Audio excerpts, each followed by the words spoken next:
Hey everyone, welcome to this live show. We are live every Tuesdays, 3 p.m. Eastern Time, North America, 2000 hours Universal Time.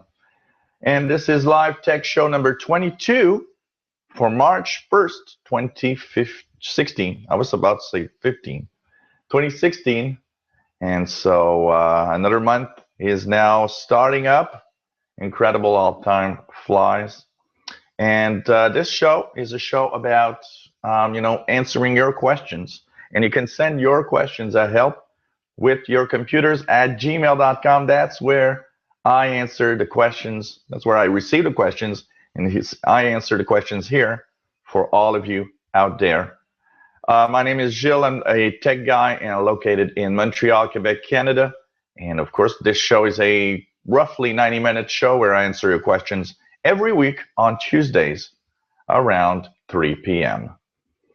So one interesting thing today that happened is I've been watching, there's a live feed of congressional hearings in the United States with the head of the FBI and Congress about that, what's happening in California with Apple versus the FBI.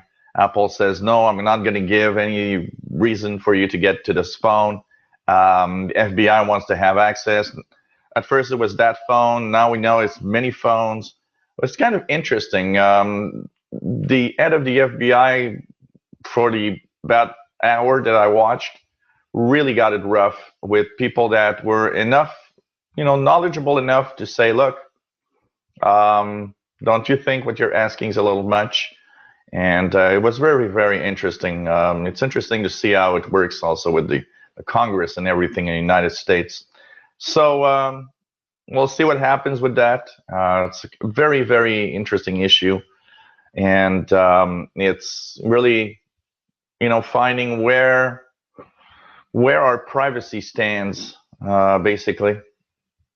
One of the arguments that a judge that was there gave out that was interesting is, look, when you ask for warrants to unlock phones or stuff like that, judges do give warrants. I don't see why you should have a backdoor that you can use. And there was another woman there that really said, look, if you put a backdoor in a phone to have easier access, that means that eventually bad guys will have access to it, and you will basically lose not only your privacy, but your security. And it's a very, very interesting issue. We'll see how it goes out with time, but it's very, very interesting what's happening. And it's very important. Anyone that can implicate themselves in that process. If you're in the United States talking to your congressman, letting them know your own opinion on it, I think is very important, because this will shape the future of our privacy. And I think, and that's my personal opinion, that privacy is important and should prevail. You know what? They have lots of other ways of finding out what bad guys are doing. And I think this needs to be something we win to keep our life safe, and to also keep our security, because a lot of people don't think about that. They say, well, what's the problem with a backdoor on a phone? Yeah, the backdoor will be used by the cops.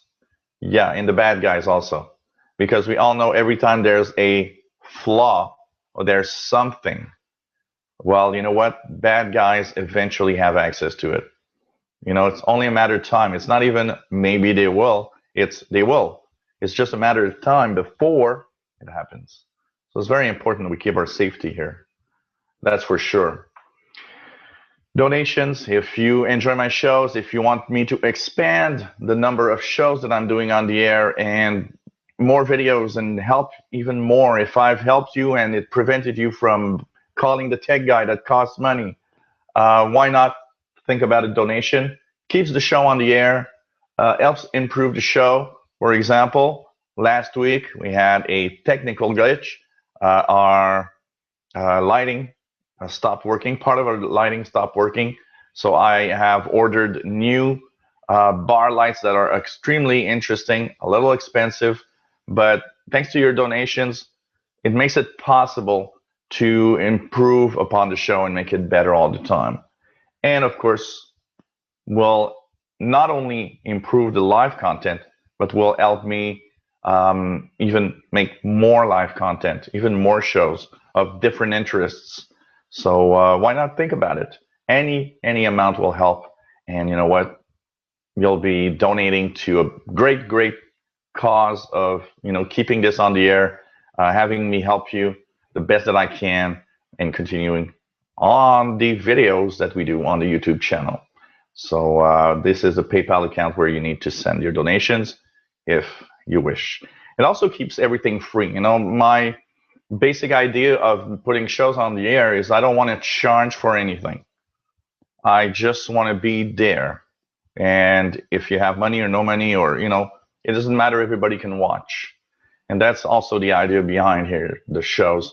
Monetization plus donations keeps everything free for everybody. So thanks in advance.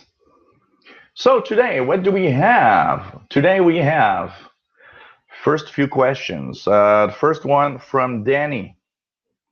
Danny, and also another one from, we have Danny, and also we have somebody else that I'm trying to remember who, that asks me, is 3 gigabytes enough for 64 bits?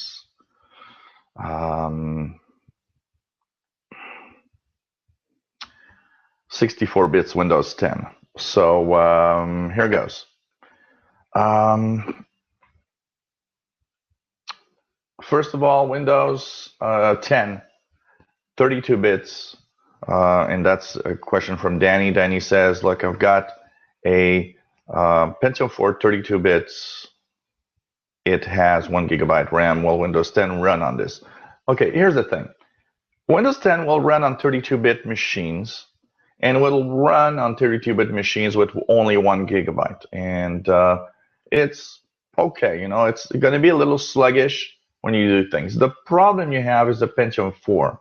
You're saying that your Pentium 4 runs Windows 7. Yeah, but the Windows 10 operating system has a few new requirements, including the way that it needs to access the processor, which means that Pentium 4 processors, most of the Pentium 4 processors, are not compatible with Windows 10. So even though Windows 7 still works, I don't think so. In the Windows 7, you have this little flag on the bottom right, tells you how compatible your system is with the upgrade to Windows 10. That will tell you. You just click there and you look at, okay, am I, if it didn't appear, you don't have it. Or if it did appear and tells you, look, there's something missing, don't upgrade. Most Pentium 4 computers will not run. Not every. There are some that actually have seen run Windows 10, but most of them won't. But for those that have, like a Core 2 Duo or something like that, only 1 gigabyte RAM, yeah, a 32-bit version will run. It runs surprisingly well, thanks to the way that Windows 10 compress the operating system and the apps in memory. But it's something to try for sure. I think Windows 10 runs better than Windows 7 in the environments with only 1 gig of RAM. Will Windows 10 64 bits run on 3 gigabytes of RAM? Yes, and it should run quite fairly well. Honestly, 3 gigabytes. Windows 10 is the operating system that uses the least of the resource. So I think this will work on 3 gigabytes. 64 bits will run fairly well on 3 gigabytes. I don't think that's going to be any problem there. On to the next questions. We have Vernon in Ohio. Could you explain how to use the Windows without booters, which probably means mouse without borders. And can you drag a file from one desktop to another? So here goes. Mouse without borders, and I've installed it here, by the way, because I wanted to show you mouse without borders in a working fashion. It's something that you can download from Microsoft, and what it does, it actually adds a little panel. So if we go here on the, let's just go back on the desktop here. I'm gonna minimize this. It actually adds a little icon here on the, which is this. This is what it looks like. Mouse without borders, what it does is let you use one mouse with multiple computers. So you can actually, okay, and I'm going to show you this. I am presently on my laptop that is streaming the show. If I move my mouse pointer to the left of the screen or the right of the screen, it can actually move to another window. So one of the things I'm going to do here is I'm going to show you that when I press Control-Alt, it tells me that, okay, I'm on my, it doesn't work here because I'm streaming, I think. There's something interesting. Probably because I'm streaming. I'm going to try it here again. There it goes. I'm going to click here. And am I going somewhere? Oh, that's interesting. It doesn't work because I'm streaming. Unfortunately, I can't show you exactly. So here it says I'm there. It says I'm here. Am I? Or unless it's because I'm on the wrong desktop. That could be another. I've got multiple desktops here, so it could be a possibility. So here's a mouse, and here's the trial again.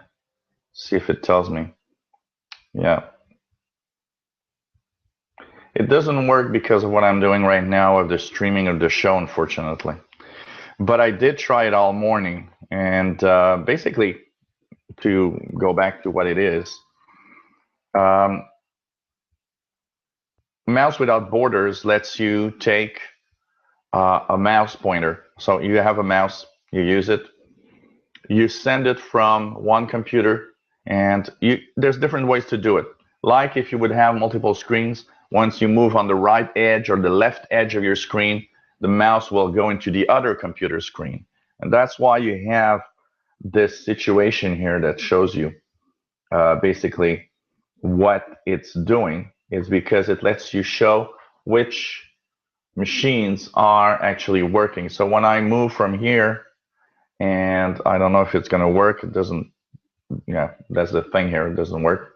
It tells you which machines you're actually controlling, and it works with up to 4 machines. So that's why you got 2 gray, 2 blue here, because my laptop is here. This one is the desktop here, and it's really cool because it lets you control up to 4 machines with only one mouse. But even more interesting is that it lets you drag files. It lets you, you can do a copy and a paste in another machine. It's amazing because you have a file on your desktop, you click, you hold, and you drag it to the other computer's desktop as if it was part of your computer. And it is very, very nice. Mouse without borders is free from the Microsoft website. I did play with it this morning and works great. And by the way, what I did is create the PowerPoint of the show today on my laptop, and I dragged it on the desktop of my computer here, and it works very, very well. The requirements, you need to be on the same network. So basically, you have to be in your home network. It's cool if you have more than 2 computers. It's also cool because sometimes you want to use your mouse on a tablet. And you're like, okay, I would like to have a mouse on this, but I don't have, you know, my mouse requires a regular USB port. I need to put, you know, an adapter for the micro USB. Well, you know what? This is cool because you just install mouse without borders on all the machines you want. So I installed it here. And when I go on my computer, I can now use the mouse on this computer and do whatever I want with the mouse. And when it's over, I just put the mouse back to control my main computer.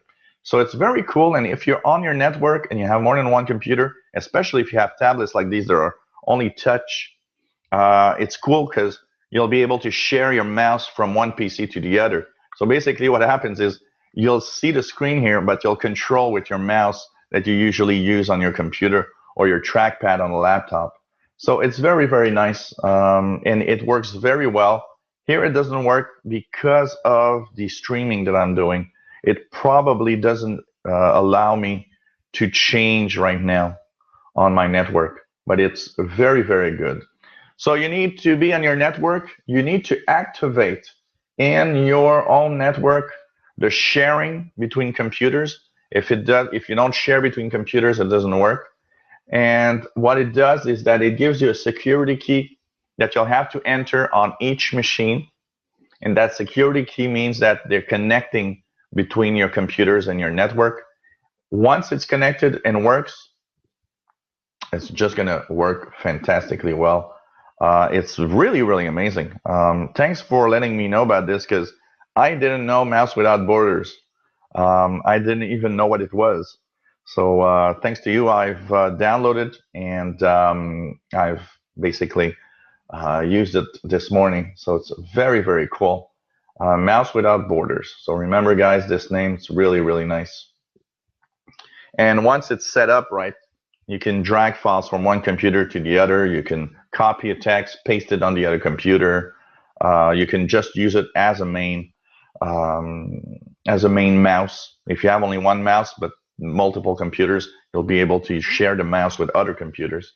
And the lag is very low. So when you actually use this, what's really, really nice is that you can play a game basically, and it will actually work very well because it is very, very low lag in the network. As long as your network is efficient and works well, that's very, very cool. I can tell you. Thanks for letting me know about this software. It's really, really cool. So it's good for people with multiple computers sharing one mouse. And you can control the mouse. If you have another computer, you can share files, copy files. It's very, very good. For those that have multiple computers and want to share your mouse with other computers in your own network, Mouse Without Borders comes from the Microsoft Garage, which is very, very nice.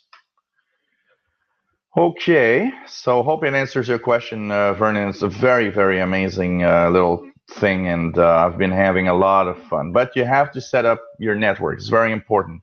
If you don't set up your network properly, you won't be able to use it well.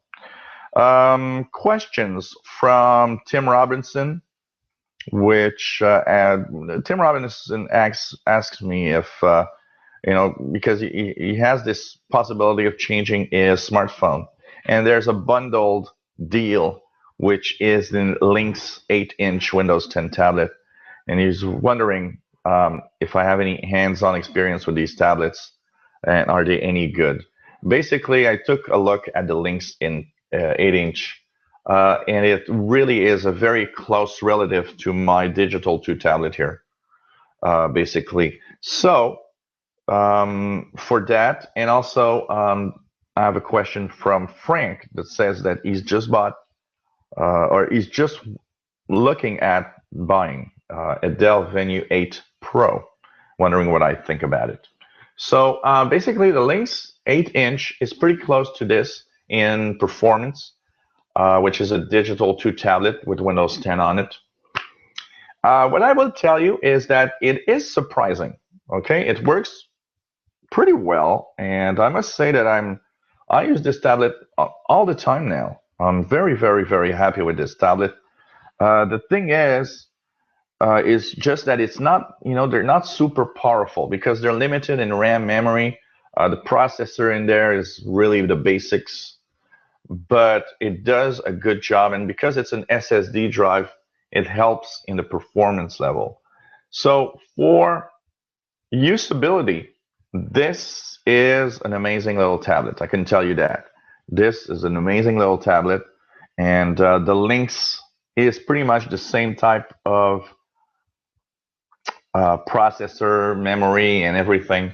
So I can tell you that I really like it. It isn't that sluggish. It is a little slower than, of course, it's not a Surface tablet at the price they sell those, but it works pretty well, I have to say. And speed is good.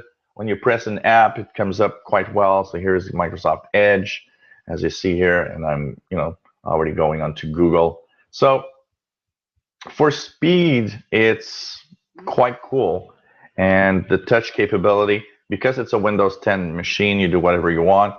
The drawback you will have, and this is pretty much what you'll have here, and this is what I want to warn about the Dell Venue 8 Pro. This one comes in different configurations.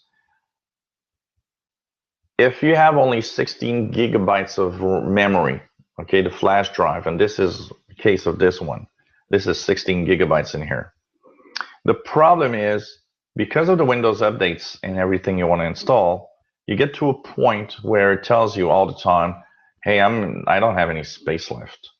That could be a little annoying. Now, the good thing is that the Lynx 8-inch and this one lets you put an SD card on the side. So here I put a 64 gigabyte SD card, and it lets me transfer. I can transfer, apps. I can transfer all, videos or pictures, documents onto the SD card, so they don't take up the space of the main drive. But still, sometimes it is a little annoying. But if you can, if you're enthusiast and you're working around of a computer, you'll easily turn. For example, I just clean out the Windows update files that are left behind, stuff like that, and typically lets me at least 4 or 5 gigabytes free. And I install the programs on the SD card. It is a little slower, but at least it works. For everyday use, a little bit of reading. I have my magazines in here, like astronomy, sky and telescope, spectrum monitor, stuff like that. It is cool. Battery of the Lynx, from what I've read, is about the same as here. This is about 3 to 4 hours. Very, very cool. Dell Venue 8 Pro, if you're buying Frank, that Frank wants to buy a Dell Venue 8, I would consider at least the 32 gigabytes. You'll have more free space available. Once again, same type of power, maybe a little more on the Dell Venue, but these are basic tablets in general. But they are amazing because Windows 10 is pretty surprising at how it performs in very low-grade devices.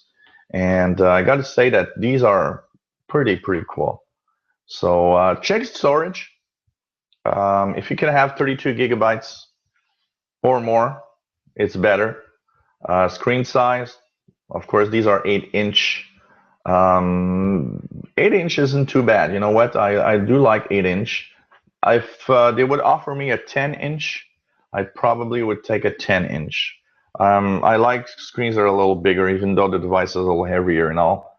It is pretty cool. And these are very nice to bring along anywhere. And check out the processor power. Some have the very basic processor that has like, dual or quad core. This one's a quad core, but you know what? It has 32-bit operating system because it doesn't have a lot of RAM. So because it runs on 1 gig of RAM, they have to put the 32-bit version. And most tablets have 32-bit version because of the limit of RAM memory. But if you have a more expensive one with more power, of course, it's more interesting, and you can have a better operation with your tablet, that's for sure. So, hope I answered your question, Frank and Tim, concerning the tablets, Windows tablet, for sure. These are nice tablets, I got to say these are pretty cool. Stephen Mail has a few comments and a few questions. So First question is, I have some network issues. Whenever I open the network on both my Windows 8.1 and 10 computers, it takes up to 5 minutes to connect. Now, this does well after it connects with no problem. I remember in Windows XP, Vista and 7, it would connect right away, but I did have to put the password in every time. Now I do not have to use a password.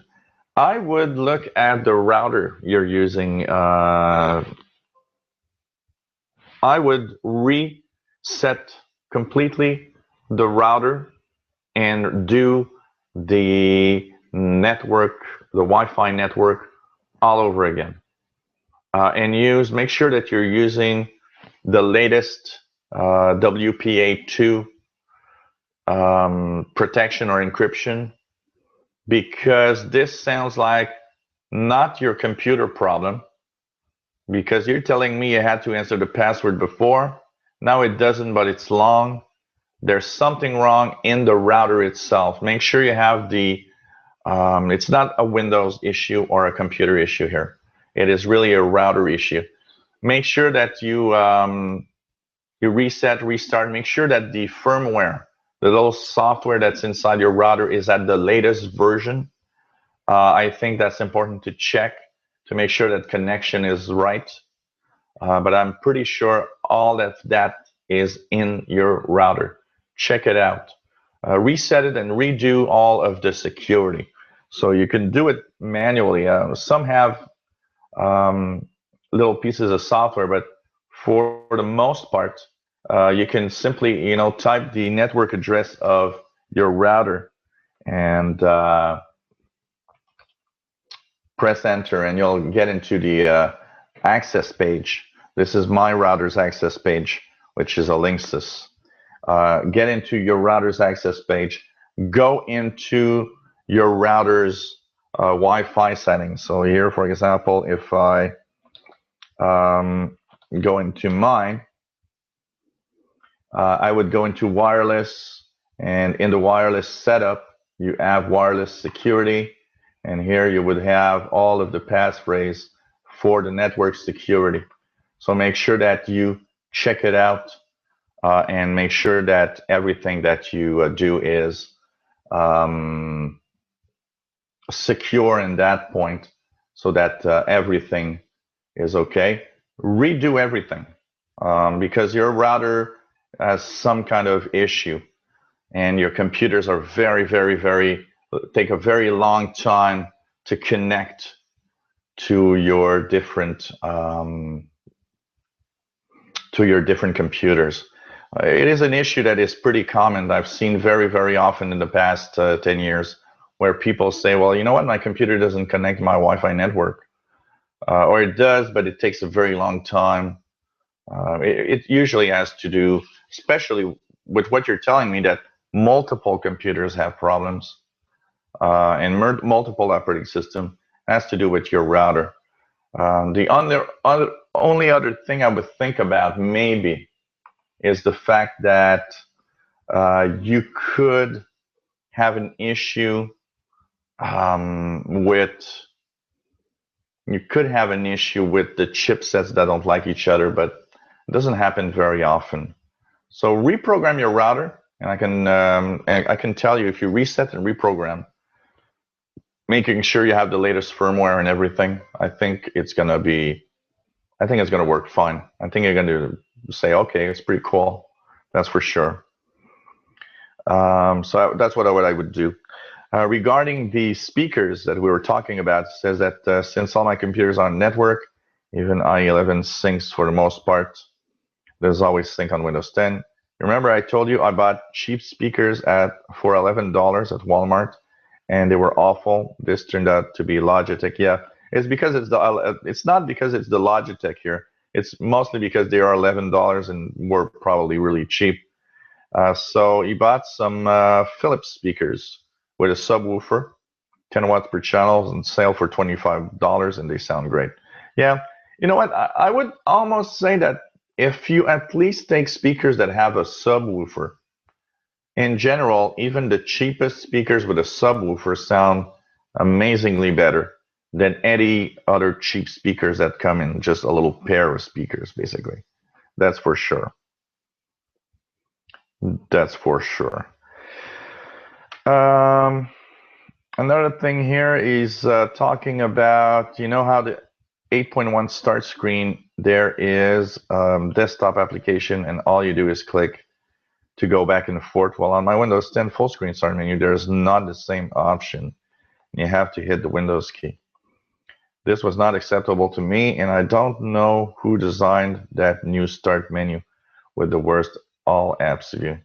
You know, there's one thing I do find maybe needs to be better is it is true that, for example, here on my tablet, I have the you know, the tablet view. Of course, tablet mode is enabled. This is a touch device. But sometimes when you use desktop apps, and I understand what he want and what he's saying, because when you use desktop apps, it's kind of annoying going to the desktop with a touch device when you're using tablet mode. And I do think, and I agree that Microsoft should change the way that the desktop is accessible in Windows 10, because it is a little annoying for sure. So that's something that, you know, would be to check for. That's for sure. So he's used Classic Shell, but in another video that he told me, well, he didn't like Classic Shell because he couldn't right-click on the Start button. Another thing you could try is Start 8, and Start 8 has a, I believe, 30-day trial. It's not very expensive if you like it. Start 8 is, I don't know, it's like less than $10. I don't remember the price, the exact price, but it was very cheap. But there is a trial. Why not try Start 8 and check if maybe it would do, it would be more what you want in using your computer. One of the things also, Classic Shell has a lot of little options, and I have not checked out if one of the options will actually let you get a menu with the right click. So it could be that there's a tweak in Classic Shell for it, and I have to check, and I'll try to let you know for that. But try Start 8. Maybe that could be also of interest for sure. Because I know you're a big fan of Windows 8. So um, what does it say? Okay, when I click, what is it? Windows 10, when I click on a picture, photo gallery, nothing happens. I tried to run this in 8 and 7 compatibility mode, but no change. I have to run Windows Live Mail on Windows 7 compatibility mode. This is the only program that does not work well in 8.1. That's funny because the Windows Live Mail should work in Windows 8.1. That is very, very, very weird. What I would consider, make sure that you have the latest version. So make sure that you go and you say, well, I want to have Windows Essentials, they are called. Make sure that the Windows Essentials you get are the latest version, because these are compatible with Windows 8.1 and 10. So go to the page of the Windows Essentials, download now. Make sure that you choose, when you download now, the file that you want, because when you actually download now you'll click run. What it's going to do is it's going to ask you in the Windows Essentials 2012 what programs you want. So you choose the programs you want to install, click the mail for live mail, and try the photo gallery from here for sure. And another thing to check for to make sure that it works is make sure that when you go into the all settings, make sure that the default, type default, check the default app settings.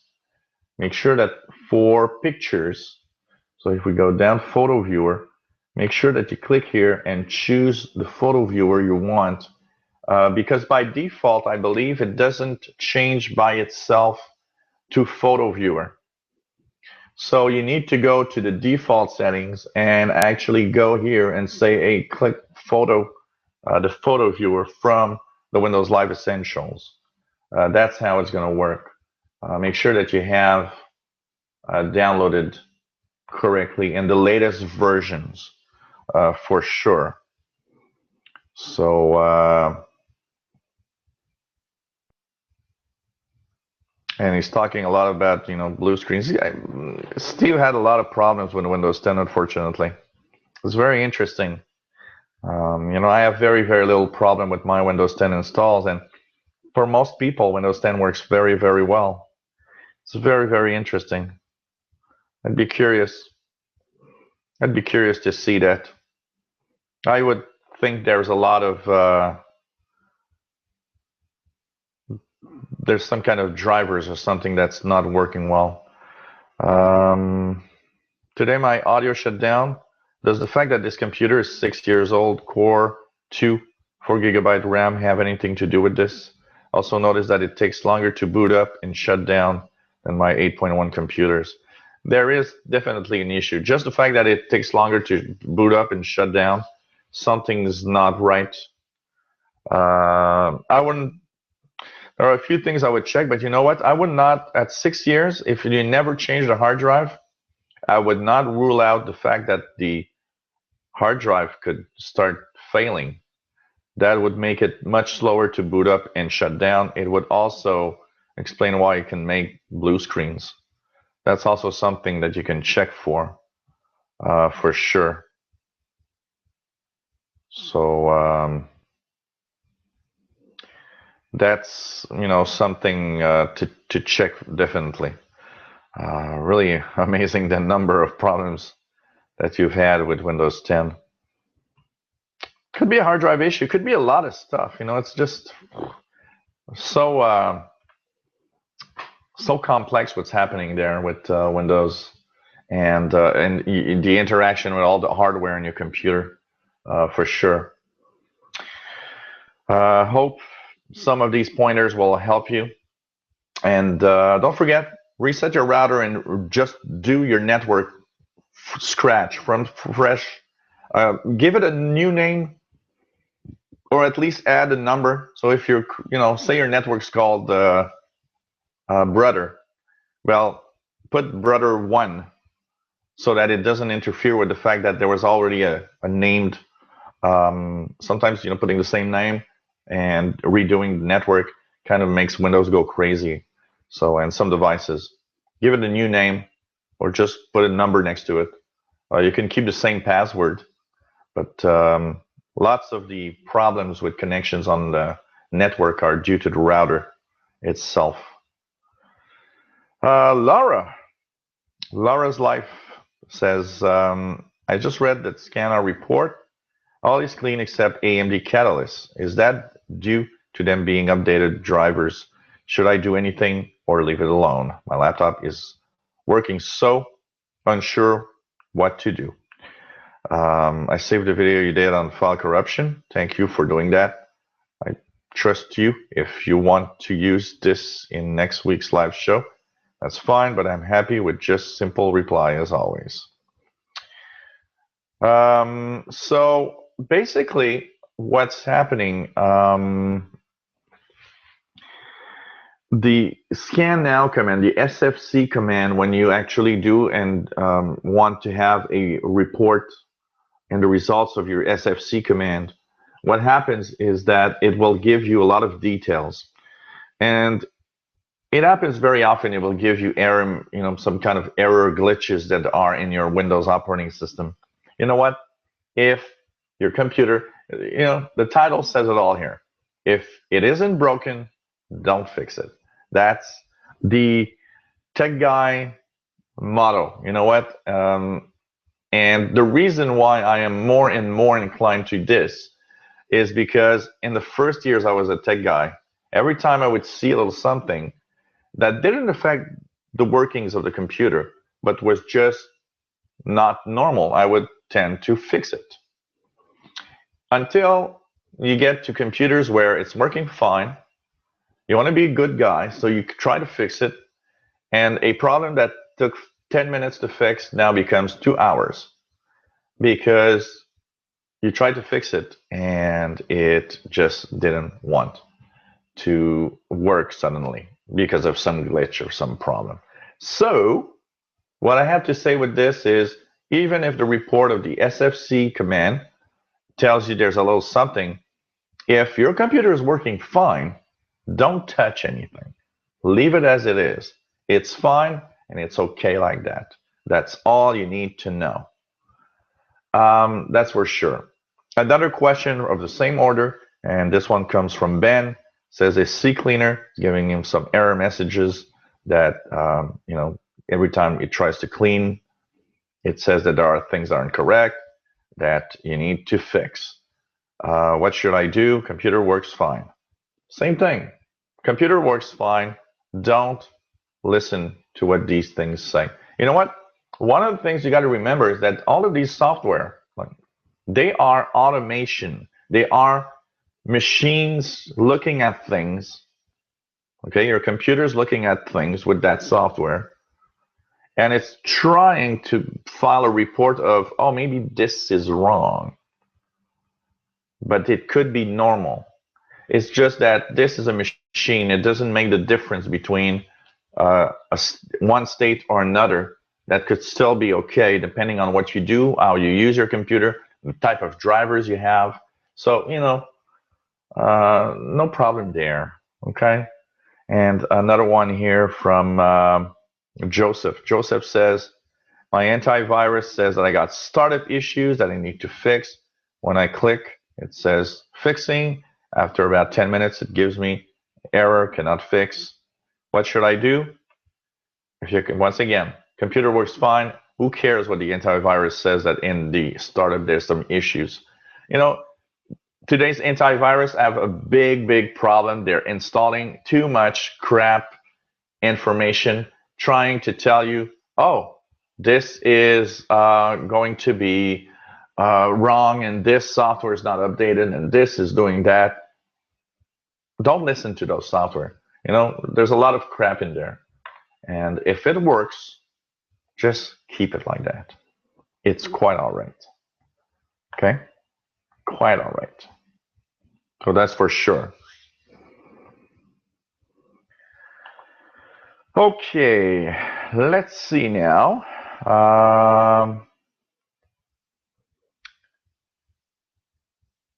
What else do we have? Okay, we now have a little comment here, according to talking about the show on backups that I did last week, or two last week. Last week or two? Yeah, last week I think. We're talking about backups. So he's saying that he bought a click-free hard drive from QVC channel. It scans your files and folders automatically, backs up the new files. Also came with Kuburl, the cloud storage for pictures, which sadly closed in the past few weeks. He also uses OneDrive, which is pretty cool. Pretty cool. So why not?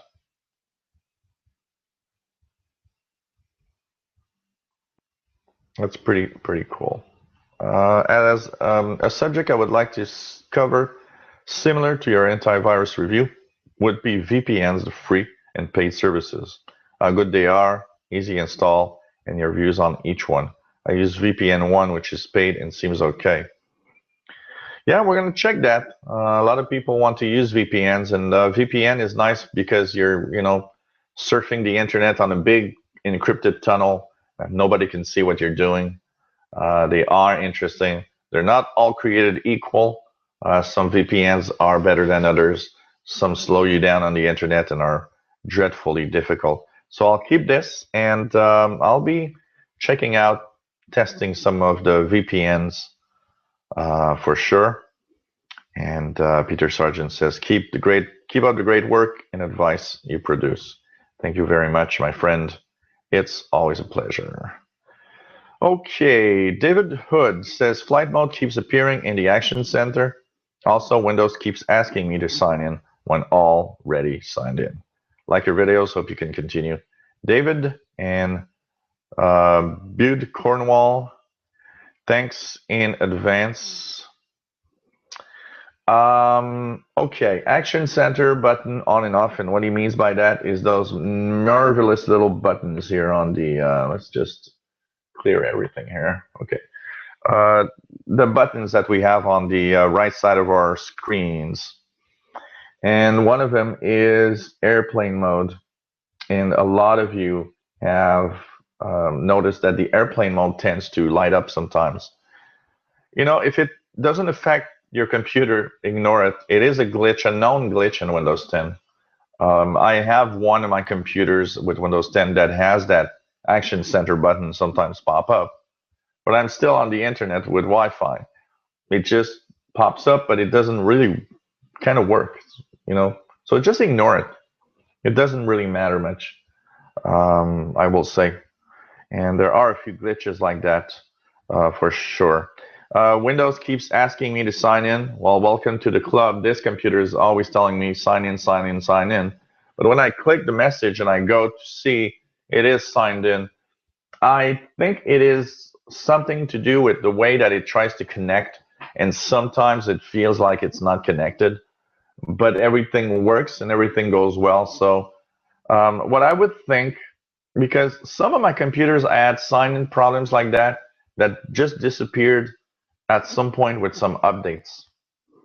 So keep using it, and you know what? Ignore these messages. I know, you know what? They are there, so it's kind of a little annoying sometimes. But these are, you know, common problems. Sign-in required, airplane mode on, but still have connection, stuff like that. Action Center buttons sometimes on or off. Another one that I have on this computer, Bluetooth says sometimes it's on, and the computer doesn't even have Bluetooth. So it gives you an idea of how messed up sometimes it could be. But you know what? If it works fine, just ignore it. Just ignore it. And it's okay.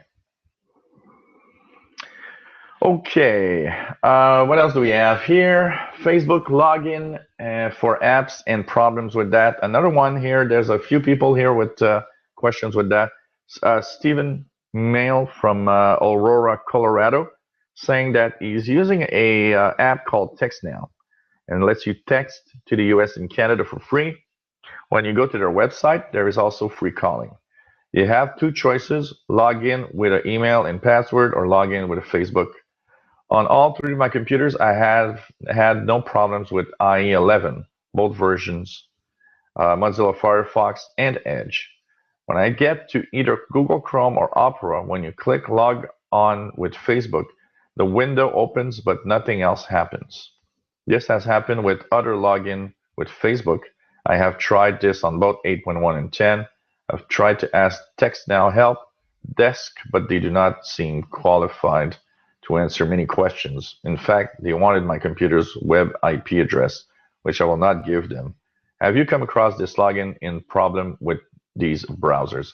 I have come across a lot of Facebook page login problems. And it depends not just on the browser. It does happen with some browsers. And it depends, I think, on the type of connection. What you need to know is that when a website wants to do a login to your Facebook, it does it through their own interface. So basically, you're not in Facebook like you do usually. You're in their kind of tunnel through a Facebook account. So the problem with that resides in the fact that most of the connectivity problems you'll see here, like you're mentioning, that the problems you have are with Opera and Chrome, and surprise, surprise, but Opera has the same underlying Chromium operating system than Google Chrome. So here you can understand one thing. That website probably has a problem with Chrome, And because Opera is a Chromium base, so it's the same basic functionality as Google Chrome, Opera does not work also. And I can bet you that if you download any other operating system, say Chromium, for example, and try to log in there, it's going to do the same thing. So it's probably that their website with Google Chrome and the Chrome interface or basic interface just don't connect well with the Facebook thing. So that's probably what's happening. I've seen that regularly. And different websites that ask for a login to Facebook through their own connection have different problems with different browsers. I've seen some have problems with Edge. I've seen some that I've tried have problems with Chrome. I've seen some with even Internet Explorer. So it depends on the website. It depends on the way they're doing their tunneling towards the Facebook login. So hope it answers your question. We have another question here, and this one is from Isabel. Isabel is in Gatineau, so it's more like French, Isabelle. Gatineau, Quebec, and she says that she enjoys my show. Half of her message is pretty much in French. So she says that she has a question that was interesting for her. When a website asks you to log in with a username and a password, or through Facebook, what's the difference? Is it normal that I'm always scared to log in through Facebook when I go to a website I'm not really sure what I'm going to do? Your answer would be greatly appreciated. It's fun to have another guy in Quebec making live shows and helping everybody around the world. So Isabelle, the thing is, it is true that some websites, and I've come across a lot of websites that do this. What they want to do is you have two choices. You log into their services using a username and a password that you can create. So you can create basically your own login by creating a specific user account for them. And sometimes they say, oh, well, if you don't have a login, we accept that you log in through Facebook also. And so you're asking me, should you be scared? Yes. You know what? When a website asks me, you can create an account or log in with Facebook, I always create an account. Why? Because Facebook has too much personal information on me, and I don't want to give that to an unknown third-party company, because you don't know what you're doing with it. A lot of companies are selling our personal info, and which I never agree to. This is something that should actually not be allowed. I'm sorry, but it should not be allowed. So by creating an account, you can basically say whatever you want in there. So you can create an account. So if you go to a website, they ask you, oh, create a free account or log in with Facebook, create an account, and to the questions that are a little too personal, just lie. So like that, they have the least information on you, and it's better like that.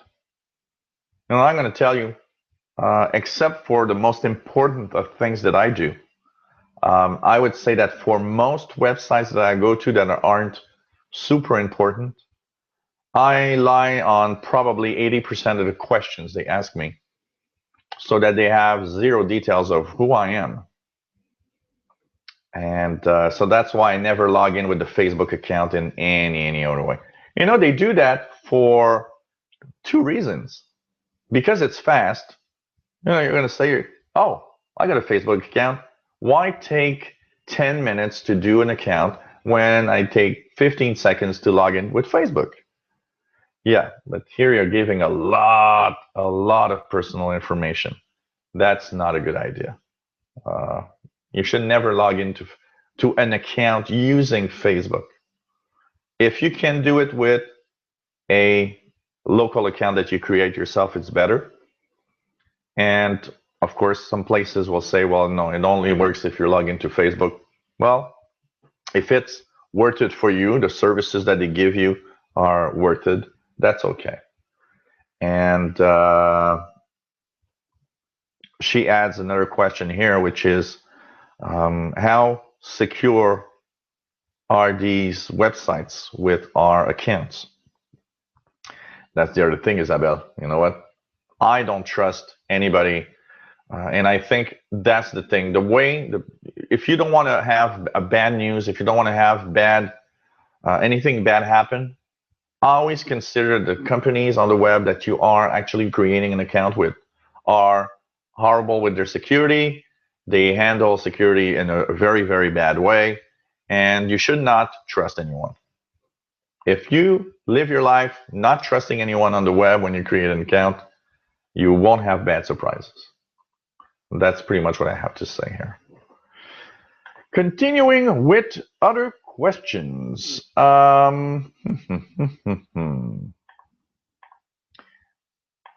We have James Capel that says, wondering, is there smartphone apps that will, after 10 failed login attempts, wipe phone?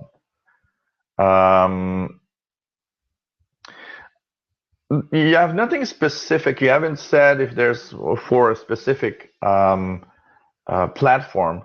One thing you should know is that 10 failed attempts, you can actually turn on in iPhone a 10 failed login attempt wipe.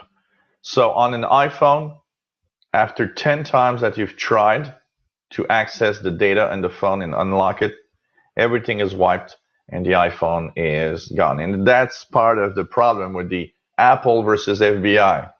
FBI doesn't want to enter any pins because basically you guys should know that when you use a pin on your iPhone or on your phone, well, that's a 4-number pin.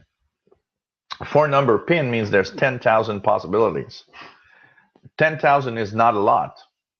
So basically, if there would be no wipeout of information, 10,000 tries, even somebody that's extremely patient and does so, maybe 100 a day, well, you'll go through the 10,000 tries in, a few weeks.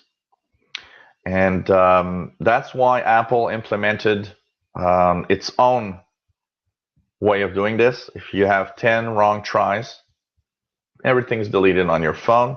You can activate that. As for other phones, it depends on the model. I've not found much on the Windows Phone side, except the fact that on the Windows Phone side, there is something that I found interesting. If anybody that has a Windows Phone, you've got something called reset protection.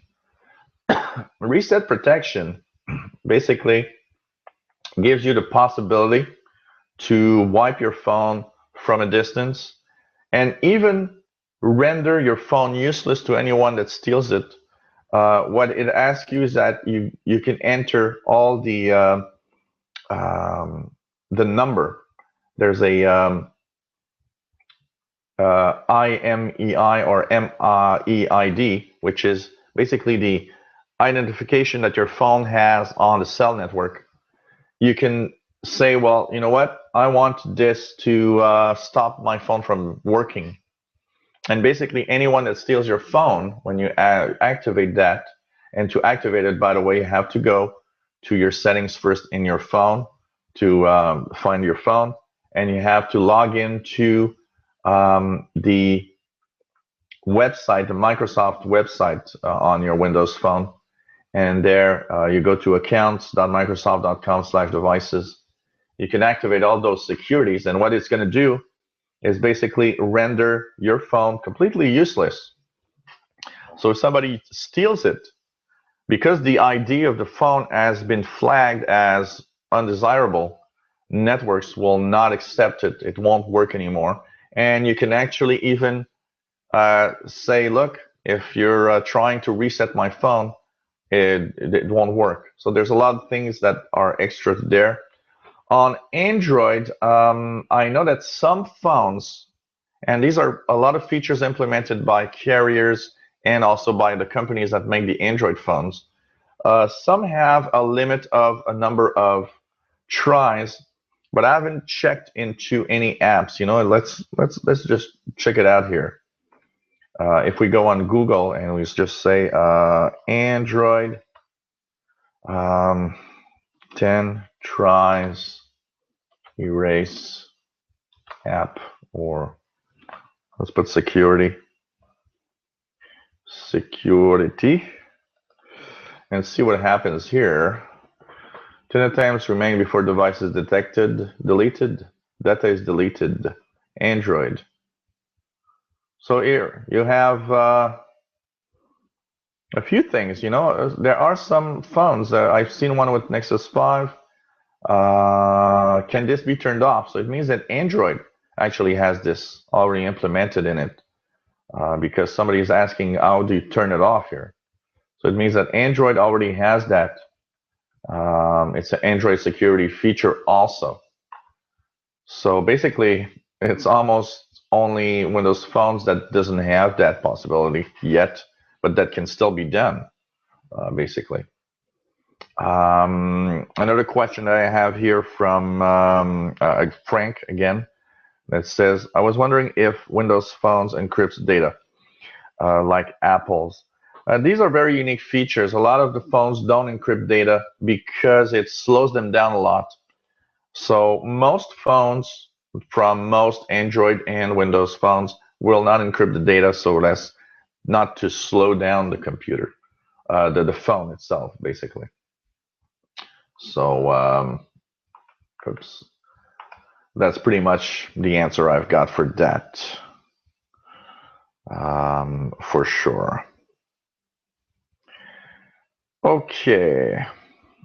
So I hope, James, that I answered part of your questions on that. Okay, another question here. We're going to Windows 10 accounts. So one is from Andrew. Andy in Montreal says, is it possible that Microsoft closed my local account for me to use my Microsoft account last week? I closed the lid for the night. When I opened the computer the next day, when I set my password I have been using for over a year, it said to reset password, go to live pass. I tried would accept my password for my account. It also said to use my Microsoft account, which works fine. What could have happened and which is better to use? So here's the thing.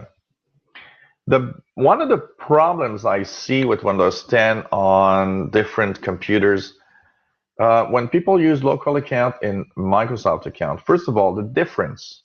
A local account means that you are set inside the Windows bubble that you've created. So there's very little or no, well, very little activity of anything going outside because you are in your computer and everything you do is in your computer.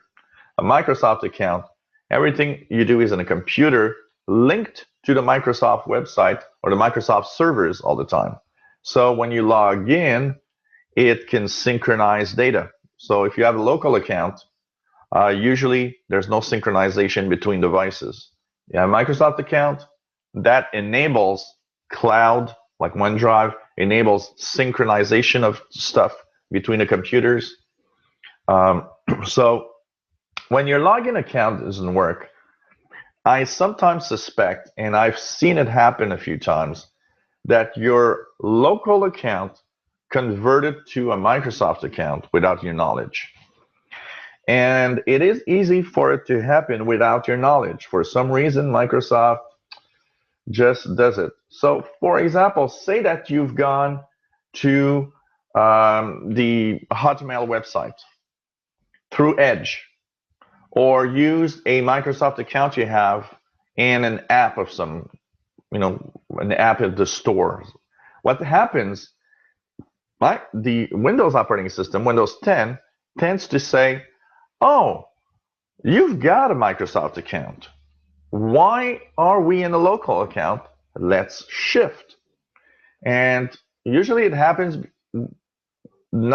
it's not clear, and you get there and you finally wonder why you are not able to log into your account, but you seem to be able when you enter the password of your Microsoft account.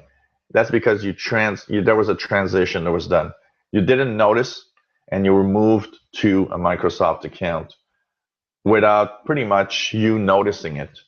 So basically, you should be able, if you go to your notifications into accounts and you check your account, you have, of course, managed your Microsoft account, but you should go to sign in with a local account instead. It's going to convert back, if you want, to your local account. One thing that maybe could happen also, and be very careful with that, when you actually log into your account, there's a language tab on the bottom right. I don't know the languages you're using, but if you are with a computer that's sometimes French, sometimes English, because you're in Montreal, so that could be a possibility. Make sure, because one of the biggest problems that I see with my clients on that is that when you try to enter your password, it doesn't work. And on the right side, it says that you're not in the correct language. So in French, Canadian, sometimes what's going to happen is here is going to say French from France.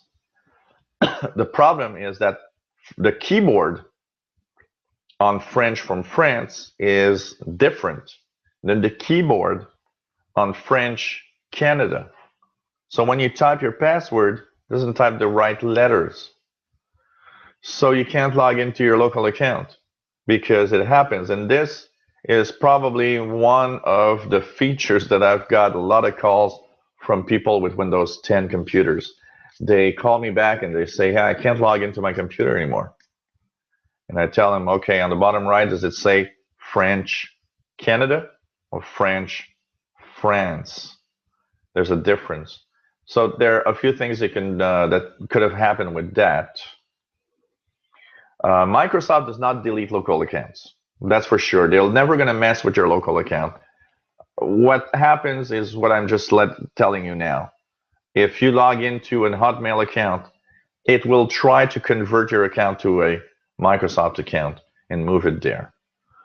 Personally, I don't think there's anything bad that your computer is on a Microsoft account. And the reason is actually, I even like the fact that I'm on the Microsoft account, because if you have more than one computer, or if you buy a new computer, you enter your Microsoft account in Windows 10, everything synchronizes, and it's just cool. That's a very, very cool thing. The last thing I might add about the Microsoft account usage depends on how you feel about your, how Microsoft is. I'm not scared. I don't care. There's a lot of people going crazy saying, oh yeah, Microsoft snoops on us and looks what's in our computer, and they don't, and I still think that if you sincerely think Microsoft's going in your computer and looking at your stuff, you know what? Don't use a computer. Still use pen and paper, okay? You're scared for nothing. But that said, when you activate your local account, your Microsoft account, it is true that a little more, Microsoft does have access to more of your computer because it activates the functionalities of Cortana. It does add stuff with the Bing search. It creates a advertising ID at Microsoft. So what happened is that the advertising ID is there for ads to try to make them more the ads that you'd be interested in. But still, there's a little more details and a little more information that's sent to Microsoft. Then again, that said, everything that's sent to Microsoft is anonymous. It's not linked to your computer. They don't even know who you are. So if privacy is an issue for you, I don't know. I personally don't mind, but that depends on everybody. One last thing that I can say about the local account, if the password didn't work, is mostly to check. Maybe it it's not impossible that the password itself was messed up and you just couldn't log in anymore. But that doesn't happen very, very often. I think it just changed to Microsoft's account and you didn't see it happen. I must say that I've been a little surprised at that a few times also.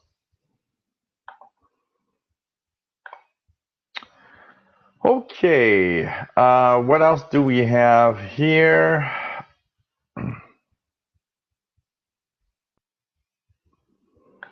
One thing I want to say for those that were watching my video where I've shown you how to create a icon to access God mode in Windows 10.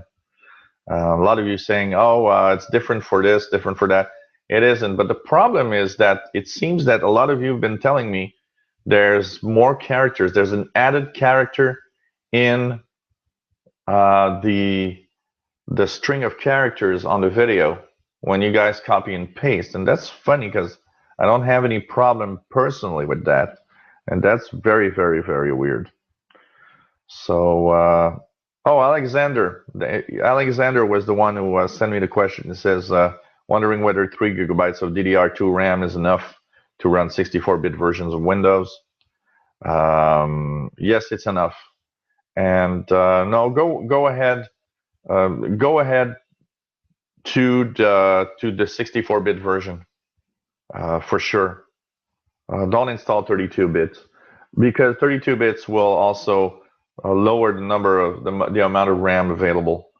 It won't be 3 exactly. It will be like 2.74 or something like that. So install 64-bit. It's going to be fine, Alexander. Don't worry about it. That's for sure. One thing that I've received here from Bob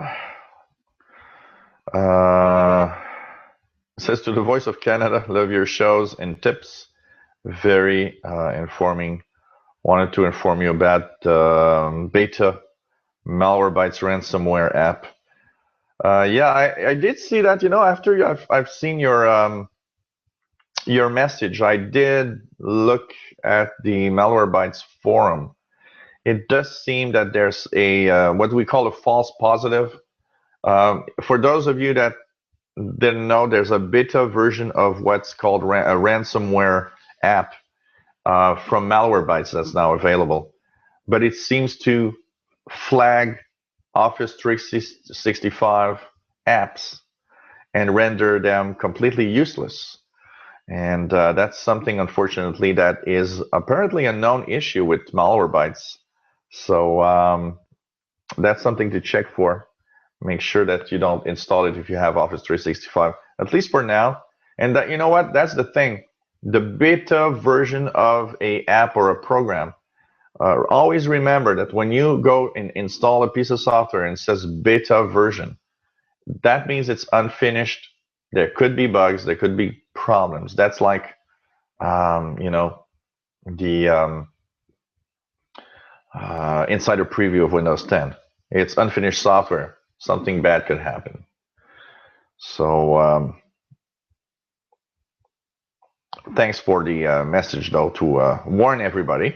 That's for sure. Anthony Edwards, how do you? I have an issue with the display driver accelerator. Intel has stopped responding and has recovered. I have a video. Yeah. You know what? You say you have the latest driver. Be patient. I've had the issue. I had that issue on my laptop here. I've had the issue on this computer. I checked for the latest driver. I was okay. And I waited. On my laptop, it took 3 months, and then, paf, there was a Windows update. It included a display driver. Everything was fixed. This one, about a month and a half. Update, cumulative update. There was a display driver, and it fixed. So that's one thing you could do. Be patient. Another thing to be very, very careful. Make sure your computer doesn't overheat, because if the graphics chip overheats, it could do the same thing. But for the rest, you know what? Be careful. Simply wait. Be patient, and it should be okay. We have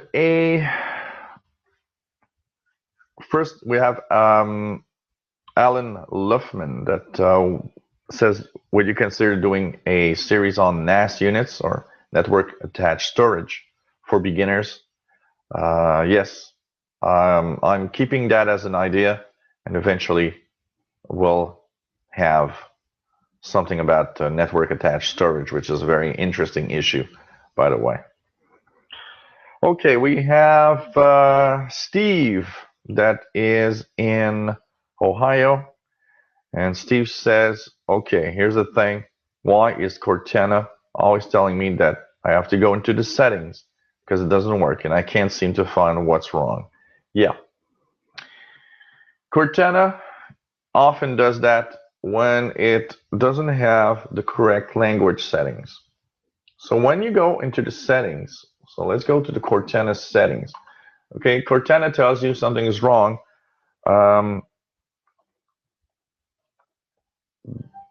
Oops, on top here. So Cortana. So you have Cortana and search settings right here. Basically what it does, it gives you the different options. And some of the options are in the language settings. So basically, when you have Cortana send you to the language settings, we'll go here, region and language settings. Make sure that first your countries are right, and make sure that you have the correct languages for Cortana. So you're in the United States, should be English, United States. But there's a little something more. When you click it, it tells you that there are language packs available. So here it says language packs available. Click the options and make sure that you download the language pack, download the speech. That's very important. You download the language packs and you download the speech. Once that is downloaded, Cortana will start working. It's often because the language pack and the speech pack are not installed on your computer. And for the rest, for those that are in different regions, like here in Canada, Cortana works, but you have to select the correct language packs for download the language pack for English Canada, then download the speech for English Canada, because Cortana has a different accent, a different way of working depending on where you are in the world. So it's important to actually have this correct, working correctly. So go there, make sure that you have the correct packs. Cortana doesn't understand my voice correctly. This question comes from Mike. And Mike is in Bellevue, Ontario, Canada. So Mike, one of the things about the way that Cortana understands us is the fact, first of all, have a good microphone. Make sure that you have a microphone. I've noticed that even though it works, integrated microphones in laptops or tablets are sometimes not super good at having Cortana understand what we're saying. So one of the things for sure is that what you need to do is train Cortana when it first have a good microphone, make sure you have the correct things for that. Make sure that it works well. Record yourself in the Windows 10. You have something called a recorder. What you could do is use a voice recorder. Press that button and record yourself in the recorder to make sure that you can hear yourself correctly. Maybe there's something wrong with the voice when you're talking in your microphone or something. Maybe it's not strong enough. Another thing that you can do is that Cortana, when you use Cortana, Cortana also has a option where you can actually, so if you turn on Cortana, so here it goes, on Cortana. Now the packs are not there, so it's probably not going to work. Yeah, next. So not interested. Yeah, I'm sure. Okay. I don't know if it's going to show up, but when you use Cortana, there's something that is there that's going to ask you if you want to basically use Cortana and make it understand you better. So here it's not showing because I didn't do anything else. But basically it's going to tell you, do you want Cortana to work with everybody that is going to talk to me or just to me? You're going to choose just me. And when you choose that option, it's going to ask you to read 6 paragraphs of text. And with these paragraphs of text, it's going to learn your language. It's going to learn the way you pronounce words. And after that, it should be much better. I personally don't have any problems with Cortana understanding me. It's pretty amazing how well it understands what you say. And finally, we have another question that comes to mind is Cortana doesn't work at all. Make sure you're in a country where it works. That's something very important. Not every country has Cortana for now. A lot of countries don't have Cortana yet. So, it's going to come slowly, country to country. Make sure that also you've set up the languages right. Cortana doesn't work if you're not set in the correct language. So say, for example, you're in, I don't know, in India, if you set certain languages in India, it won't work. But it will work if you set it in English, for example, in India. So it depends on the country where you live. It's a very complex issue here with Cortana. That's for sure. It doesn't work everywhere yet. But Cortana is an amazing assistant, and I can tell you that for sure. Hey, you're watching live show number 22. We are Tuesday, March 1st, 2016. And we have this show every Tuesdays, 3 p.m. Eastern Time. And that's 2000 hours UTC. Remember that at 6 p.m. we have a show today. At 6 p.m. today, we will talk about hackers, crackers, and what they do, why they do it, and it's going to be a very interesting subject to talk about in our Learn the Tech that we have, show number 7 today at 6 p.m. Eastern Time. So let's check out for a few more questions.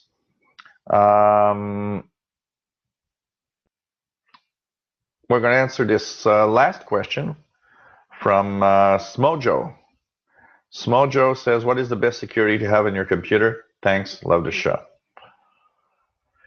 Well, you know what?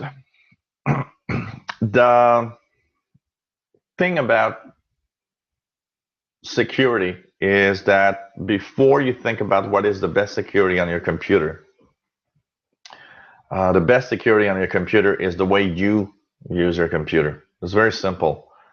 No antivirus, no anti-malware, no software, no security software will ever help you if you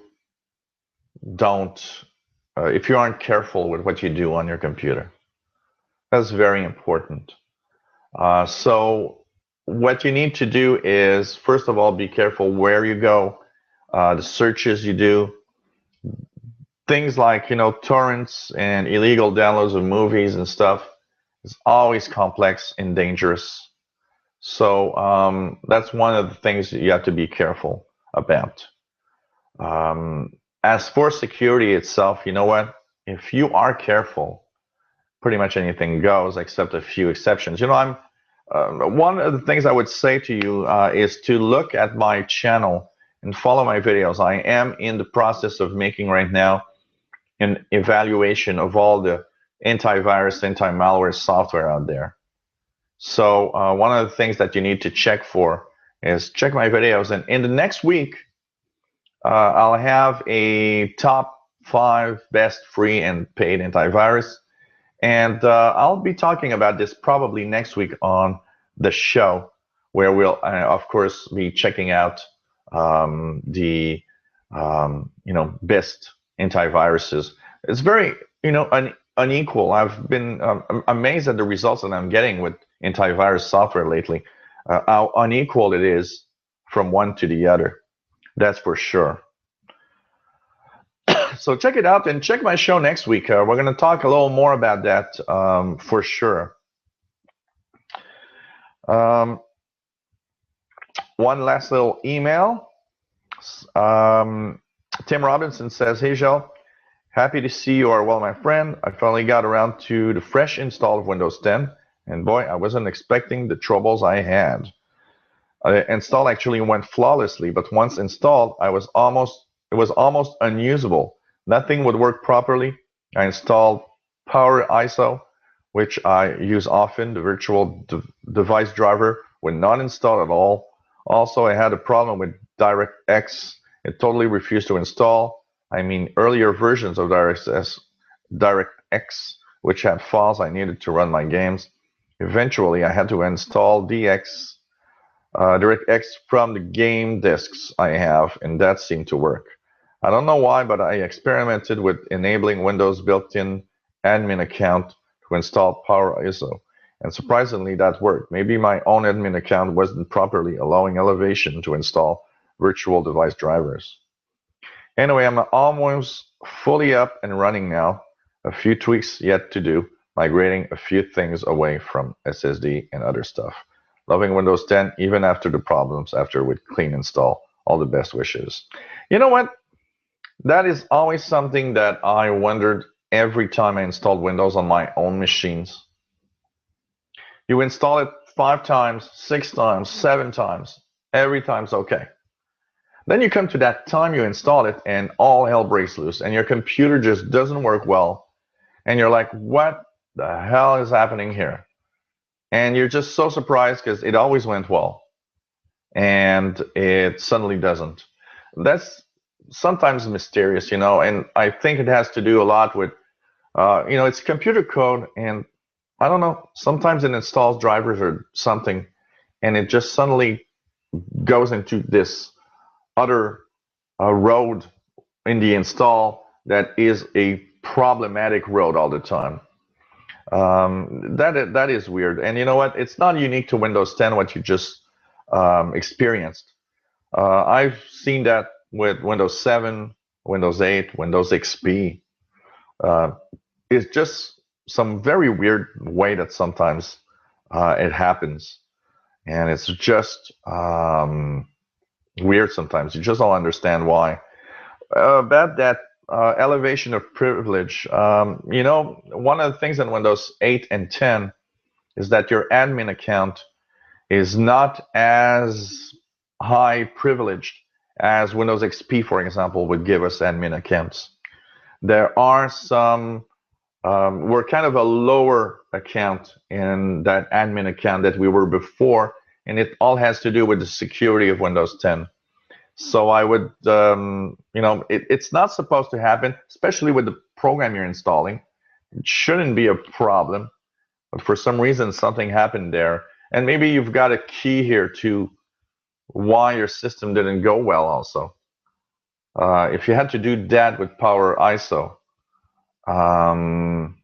maybe something went wrong in the install and everything that wanted to install didn't do it with the privilege it needed or something. It's very, very, very unique. So this was the live show number 22 for March 1st, 2016. If you're still around, in an hour and a half, we have live Learn the Tech, talking about hackers, crackers, and what they do. Hope you can join us. And if you have any questions, helpwithyourcomputers@gmail.com is the place to send your questions. We answer them every week. And if we miss a question, if I didn't answer your question today, and we have a few questions left, we have Viper the Bookman, Joshua, We have Isabel, a few questions that we're not having time to answer today. I'm going to answer them next week, so I hope you can tune in and listen to my show. And so take care, everyone. Hope you enjoyed the show today. See you next week at Live Tech Show number 23 next week, where we'll answer your questions right here live.